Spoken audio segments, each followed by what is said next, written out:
એસઓજીએ 3 વ્યક્તિઓને દિંડોલી વિસ્તારમાંથી પકડ્યા છે, જેમની પાસેથી માછલીની ઉલટી એટલે કે એમ્બરગ્રીસ એટલે કે ફ્લોટિંગ ગોલ્ડ ઝડપી પાડ્યું છે। 1 કિલોગ્રામ 70 ગ્રામ 1 કિલો 70 ગ્રામ જેટલું છે, જેની આંતરરાષ્ટ્રીય કિંમત 1,10,07,000 રૂપિયા થાય છે। આ એમ્બરગ્રીસનો ઉપયોગ જે છે અત્તર અને સૌંદર્ય પ્રસાધનોમાં થતો હોય છે। આ લોકો ભરૂચના દરિયા કિનારેથી ધીરુ વાઘેલા અને ઉમેશ ભાલિયા બંને આ લોકોને વેચવા માટે 3 મહિના અગાઉ આપેલું।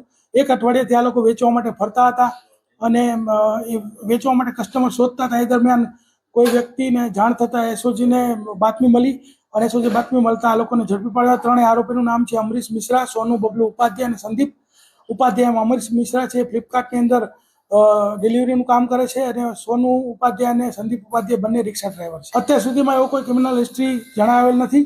આ લોકોને લોભ લાલચમાં આ લોકો ફરતા હતા પૈસા મેળવવા માટે અને એ લોકો પકડાઈ ગયા। અગાઉ પણ અમે જે આવા કેસો કર્યા છે, લોકો સુરત જે છે આપણી આર્થિક પાટનગરી છે, એટલે કોઈ પણને એવું લાગે કે ભાઈ સુરતમાંના ગ્રાહકો મળતા હશે એટલે આ લોકો ફરતા ફરતા અહીંયા આવતા હોય છે, પરંતુ ક્યારેય કોઈ વ્યક્તિને આવા ગ્રાહકો ક્યારેય મળતા નથી। અને જે કોઈ સૌંદર્ય પ્રસાધન બનાવતી કંપનીઓ હંમેશા જે એના ઓથોરાઇઝ ગવર્મેન્ટે નક્કી કરેલા જે ડીલરો એની પાસેથી જ એમને કદાચ એમ્બરગ્રીસની જરૂર હોય તો લેતી હોય છે, કોઈ આવા લેભાગુ તત્વો પાસેથી લેતી નથી। પરંતુ જે લોકોને કોઈ પણ રીતે એન કેન પ્રકારે કોઈ દરિયા કિનારેથી આ એમ્બરગ્રીસ મળી આવે તો લોભ લાલચથી એ લોકો સરકારને જાણ કરતા નથી, ફોરેસ્ટ ડિપાર્ટમેન્ટને જાણ કરતા નથી અને આવા લોકો આવું વેચવા માટે ફરતા હોય છે। પરંતુ હંમેશા એમને જેને એ લોકો વાત કરતા હોય એમાંથી જ કોઈ બાતમીદાર બની જતું હોય છે અને એ હંમેશા એ પકડાઈ જાય છે। એટલે આવું કંઈ પણ એમ્બરગ્રીસ ક્યારેય પણ મળે તો હંમેશા ફોરેસ્ટ વિભાગનો સંપર્ક કરવો, પોલીસ વિભાગનો સંપર્ક કરવો અને સરકારમાં જમા કરી દઈએ।